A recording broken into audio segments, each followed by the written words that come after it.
Hello. यार बाहर आके देख, मौसम कितना अच्छा है। हेलो। यार थोड़ा सा, ये बंदा नहीं मुड़ेगा। लास्ट टाइम जहाँ तक हमने बात की थी, एंजाइटी डिसऑर्डर्स, उनकी सिम्टम्स, उनके साइंस, ये बंदा बज़िद है कि उनकी कॉजेज़ और उनकी टाइप्स मैं बता के यहाँ से उठूँगा। चलें, हम इनकी मान लेते हैं। खुश है भाई? अब इनकी मान लेते हैं और वीडियो वहीं से रिज्यूम करते हैं जहाँ से लास्ट टाइम छोड़ी थी। मैं चला हूँ मौसम एंजॉय करने।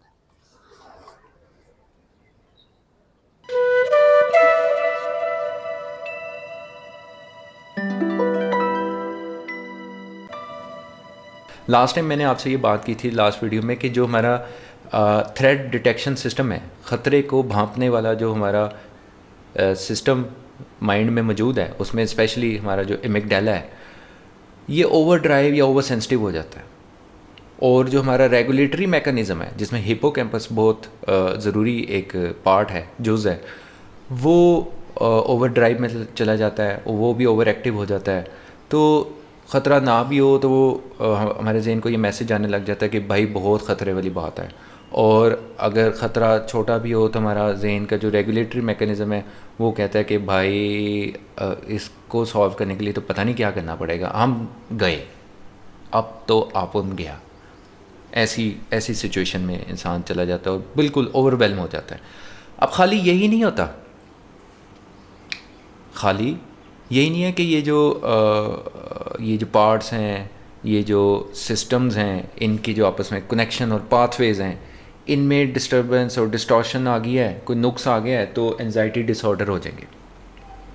ये जो इनमें नुक्स आ जाता है, इनमें डिस्टॉर्शन आता है, वो आने की मुमकिन वजूहात में से जो सबसे कॉमन है वो है स्ट्रेस। स्ट्रेस कोई एक बहुत इंटेंसिटी वाला स्ट्रेस भी हो सकता है, स्ट्रेस कोई रिपीटेड ऊपर नीचे आने वाले स्ट्रेसेस भी हो सकते हैं। हमने अक्सर ये एक्सपीरियंस किया होगा, मैंने किया लाइफ में, कि अगर गैप्स के साथ छोटे छोटे स्ट्रेस आ रहे हैं तो उनको मैं अच्छे से, या हम उनको अच्छे से डील कर लेते हैं, क्योंकि वो इंडिविजुअल है। जब पे दर पे ऊपर नीचे मल्टीपल स्ट्रेसेस आते हैं तो उनसे हम ओवरवेलम होते हैं। सो आप इसी तरह अंदाज़ा लगाएं कि किसी को खुदा न खास्ता बहुत ज़्यादा स्ट्रेसफुल सिचुएशन से गुजरना पड़ रहा है और वो बार बार स्ट्रेस का शिकार हो रहा है, तो वहाँ पे ये सिस्टम, जो थ्रेट डिटेक्शन सिस्टम और रेगुलेटरी मैकेनिज़्म है, उनके डिस्टर्ब होने के चांसेस होते हैं। अब यहाँ पे मैं आपको एक और बात बताता हूँ कि यहाँ पे दो एग्जांपल्स लें। एक पर्सन है ए, एक पर्सन है बी। दोनों को एक इंटेंसिटी का एक जैसा स्ट्रेस एक टाइम पे ही स्ट्राइक किया आके, इनमें से एक को एंजाइटी डिसऑर्डर होता है, एक को नहीं होता। इसकी क्या वजह है? यानी ज़रूरी नहीं दोनों को ही एक जैसे, एक जितने एक ही टाइम पे स्ट्रेस अगर डील करना पड़े तो दोनों को एंजाइटी डिसऑर्डर होगा, या दोनों को ही नहीं होगा। हो सकता है एक को हो जाए, एक को ना हो। इसकी क्या वजह है? क्योंकि खाली स्ट्रेस मैटर नहीं करता। इंसान की अपनी पर्सनैलिटी कैसी है, यानी उसकी कोपिंग स्टाइल्स कैसे हैं। कोपिंग स्टाइल से मुराद है कि वो टेंशन्स को, स्ट्रेस को कैसे डील करता है, उसने क्या तरीके सीखे हैं स्ट्रेस को डील करने के, हेल्दी हैं या अनहेल्दी हैं। उसका कॉग्निटिव स्टाइल क्या है, यानी उसका सोचने का स्टाइल कैसा है। वो ज़्यादा नेगेटिव तो नहीं सोचता, ज़्यादा वरी, ज़्यादा फ़िक्र करने वाली उसकी पर्सनैलिटी है, तो चांसेस हैं कि उसको एंजाइटी डिसऑर्डर हो सकता है। इस तरह के स्ट्रेस में हो सकता है दूसरे को ना हो।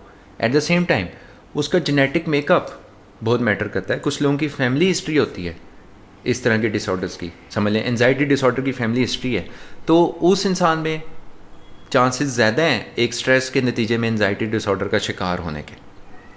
सिमिलरली जो इन्वायरमेंट होता है एक इंसान का, स्पेशली अर्ली चाइल्डहुड इन्वायरमेंट, बचपन का इन्वायरमेंट, वो बहुत मैटर करता है।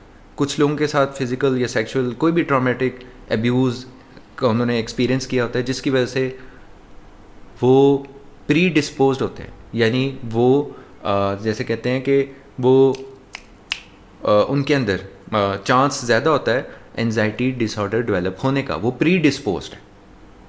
सिमिलरली जिन बच्चों के अर्ली इन्वायरमेंट में, जिन लोगों के बचपन में पेरेंटिंग जो है, जो उनके पेरेंट्स ने पेरेंटिंग की है उनकी, उसमें कुछ ना कुछ कहीं ना कहीं कमी रहेगी। यानी इमोशनल वार्मथ की कमी थी, या फिर कह लें कि इमोशनली प्रेजेंट होने की कमी थी, या ओवर प्रोटेक्टिव पेरेंट्स थे।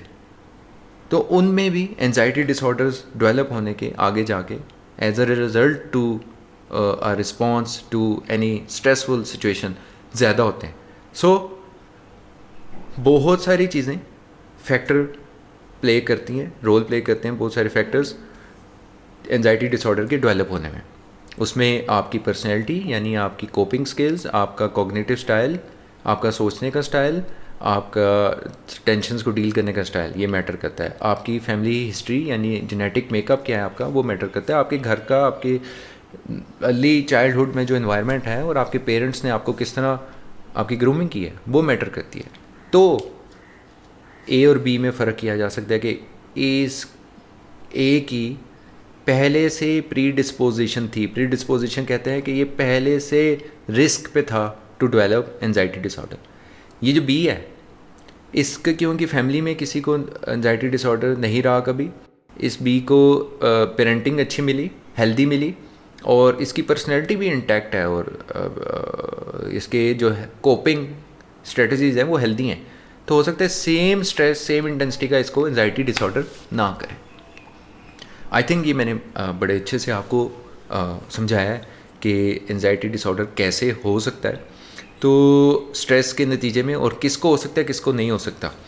तो एक इसके अलावा जो कॉजेज़ में मुमकिन कॉजेज़ में एक और थ्योरी है, उसे हम साइको एनालिटिक थ्योरी कहते हैं। साइको एनालिसिस साइकोलॉजी का एक पार्ट है कह लें, जो कि जिसके फाउंडिंग फादर सिगमंड फ्रॉइड साहब को समझा जाता है। उनकी बहुत बेशबहा खिदमात हैं, उन्होंने बहुत ज़्यादा रिसर्च की, बहुत ज़्यादा इसमें लिखत परत की, और उन्होंने बहुत ज़्यादा स्टडी की है साइकोलॉजी को समझने में और समझाने में। और उनकी इन स्टडीज़ की वजह से आज साइकेट्री और साइकोलॉजी वहाँ नहीं है जहाँ 150 साल पहले थी, और हम ये नहीं कहते कि वहाँ पहुँच चुकी है जहाँ होनी चाहिए, लेकिन यही बात के हर स्टेप मैटर करता है, और उनकी स्टडीज़ से ग्रो करके आज हम इन चीज़ों के बारे में समझ अपनी इम्प्रूव कर पा रहे हैं, अपनी अंडरस्टैंडिंग बेहतर कर पा रहे हैं। तो साइको एनालिसिस उनका एक समझ लें कि मेन इजाद थी, और साइको एनालिसिस में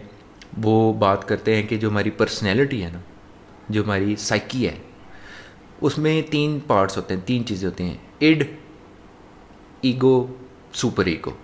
सुने होंगे आपने ये टर्म्स। सो इड क्या है? इड हमारा समझ लें कि प्रिमिटिव, इनबॉर्न, इम्पल्सिव पार्ट है पर्सनैलिटी का, जो अर्जिस पे रिलाई करता है। Urges related to love, anger, sex, भूख। वो कहता है कि बस अभी चाहिए। जो सुपर ईगो है ना, वो मॉरल पुलिस है, जो डंडा रेख के रखती है अपने हाथ में और कहती है कि no, this is morally, ethically, religiously, socially wrong, ये नहीं करना। इनमें जो सुपर ईगो और इड में जो सुलह कराती है चीज़, वो ईगो है, उसे हमारी ईगो कहा जाता है। इसमें से कुछ पार्ट हम कॉन्शियसली एक्सपीरियंस कर रहे होते हैं, कुछ पार्ट सब कॉन्शियसली होता है। इतनी ज़्यादा डिटेल में हम नहीं जाते, लेकिन जब इड और सुपर ईगो में कोई ना कोई कॉन्फ्लिक्ट होता है तो हमारी ईगो ओवरवेल्म हो जाती है। अब जिन लोगों की साइको एनालिटिक थ्योरी के मुताबिक जिन लोगों की बचपन में ईगो की डेवलपमेंट हेल्दी नहीं होती, उनमें ये जो ओवरवेल्म हो के एंजाइटी और फिर वरी और फिर एंजाइटी डिसऑर्डर, अनरेस्टलेसनेस और एंजाइटी डिसऑर्डर के सारे सिम्टम्स होने के चांसेस ज़्यादा होते हैं। और किन की ईगो हेल्दी नहीं होती या प्रॉपरली डेवलप नहीं होती, जिनको अपने पेरेंट्स से प्रॉपर इमोशनल प्रेजेंस और वार्मथ नहीं मिलती। तो यहाँ पे भी पेरेंटिंग का रोल वाज़ेह होता है। So parenting plays a very important role in the development of any kind of psychiatric illness. So ये हमने बात की कुछ कॉजेज़ की हैं। तो अब ये कॉजेज़ हो सकती है एंजाइटी डिसऑर्डर्स के डेवलप होने की। अब एंजाइटी डिसऑर्डर्स की जो टाइप्स हैं वो हम प्रॉपरली अगली वीडियो में डिस्कस कर लेंगे। सिंपली मैं आपको थोड़ी सी सीधा सीधा बातें बता देता हूँ। सॉरी, मैं आपको जो मेन क्लासिफिकेशन है एंजाइटी डिसऑर्डर्स की वो बताता हूँ। उसमें एक मेनली चीज़ जो मेन टाइप है उसे कहते हैं जनरलाइज्ड एंजाइटी डिसऑर्डर। ये नाम से पता लग रहा है कि ये जनरल है, जनरलाइज्ड है।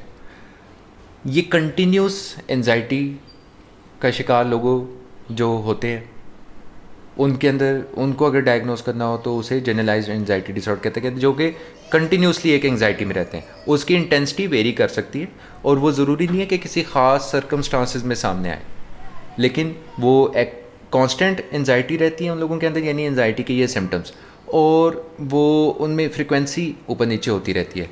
ये इसको कहते हैं जनरलाइज्ड एंजाइटी डिसऑर्डर। उसके बाद फोबियाज़ आ जाते हैं, फोबिक एंजाइटी डिसऑर्डर। वो स्पेसिफिक या सिंपल भी हो सकते हैं। स्पेसिफिक या सिंपल से मुराद है कि किसी ख़ास सर्कमस्टांस में वो एंजाइटी बढ़ती है, ख़ास सिचुएशन में, यानी जिस चीज़ से, जिस सिचुएशन से फोबिया है उस सिचुएशन में एंजाइटी बढ़ेगी, अदरवाइज़ नहीं होगी। ये सोशल फोबिया भी हो सकता है। सोशल फोबिया यानी सोशल सेटिंग में जो एंजाइटी लोगों को होती है। हम फोबियाज़ को जब डिटेल में डिस्कस करेंगे तो ये फोबियाज़ की डिफरेंट टाइप्स को ज़रूर डिस्कस करेंगे। उसके अलावा पैनिक डिसऑर्डर एक एंजाइटी डिसऑर्डर्स की टाइप है। पैनिक डिसऑर्डर में भी एंजाइटी जो होती है वो इंटरमीडिएट होती है, यानी कभी सिम्टम्स होते हैं कभी नहीं होते, लेकिन वो किसी ख़ास सिचुएशन के ताबे नहीं होते। वो पैनिक डिसऑर्डर की जो मेन मैनिफेस्टेशन है पैनिक अटैक, पैनिक अटैक कभी भी हो सकता है और वो उसके लिए कोई ख़ास सिचुएशन होना ज़रूरी नहीं, ख़ास सर्कमस्टांसेस होना ज़रूरी नहीं। वो पैनिक अटैक कभी भी हो सकता है और वो फिर एंजाइटी पीक पे जाती है। जब हम पैनिक डिसऑर्डर्स डिस्कस करेंगे तो उसमें हम ये भी बात करेंगे कि एगोराफोबिया क्या होता है, पैनिक अटैक्स में क्या होता है, और फिर आगे आगे आगे आगे। तो जो सबसे पहली टाइप थी ना जनरलाइज्ड एंजाइटी डिसऑर्डर, उसको आप ऐसे ही समझ लें, वो हमारे यहाँ पे आज इस वीडियो में कवर हो जाएगी कि जो एंजाइटी के सारे सिम्टम्स साइकोलॉजिकल और फिज़िकल मैंने बात की, वो symptoms for the most of the time in a day continuously रहते हैं और उनको ज़रूरी नहीं कि कोई सर्कमस्टांसेस हो जिसमें वो ट्रिगर हो और वो एक ख़ास अरसे से कंटिन्यूसली रह रहे हों और वो इंसान को उसकी परफॉर्मेंस में खलल पैदा कर रहे हों, इंसान को डिस्टर्ब कर रहे हों, उसकी इंगेजमेंट को डिस्टर्ब कर रहे हों और इसकी वजह से उसको लाइफ में अपने अच्छा और नॉर्मल परफॉर्म करने में मुश्किल पेश आ रही। सो उनको कहते हैं जनरलाइज्ड एंजाइटी डिसऑर्डर। कॉजेज़ वही हैं जो मैंने आपको बताई, जो हमने अभी डिस्कस कर ली, वही हो सकती हैं अब तक की साइंस की जो रिसर्च है और एक्सपेरिमेंटेशन और थ्योरीज़ है उनकी बेस पे। नेक्स्ट वीडियो में हम दूसरे एंजाइटी डिसऑर्डर जो पैनिक डिसऑर्डर है या जो फोबियाज़ हैं उनके बारे में बात करेंगे और फिर कोशिश करेंगे कि इनकी मैनेजमेंट भी हम नेक्स्ट वीडियो में ही डिस्कस करें कि इनको ठीक कैसे किया जाता है, इनको ट्रीट कैसे किया जाता है। आप अगर कोई मेरी इस वीडियो में जो मैंने बातचीत की उसमें कोई चीज़ मैंने क्लियरली ना बताई हो तो आप मेरे से खुल के सवाल कर सकते हैं, मैं ज़रूर रिस्पॉन्ड करूँगा। और फिर नेक्स्ट वीडियो में हम मिलते हैं इंशाल्लाह। इस सिलसिले को जारी रखेंगे। अपना ख्याल रखिए और नेक्स्ट वीडियो तक के लिए अल्लाह हाफ़िज़।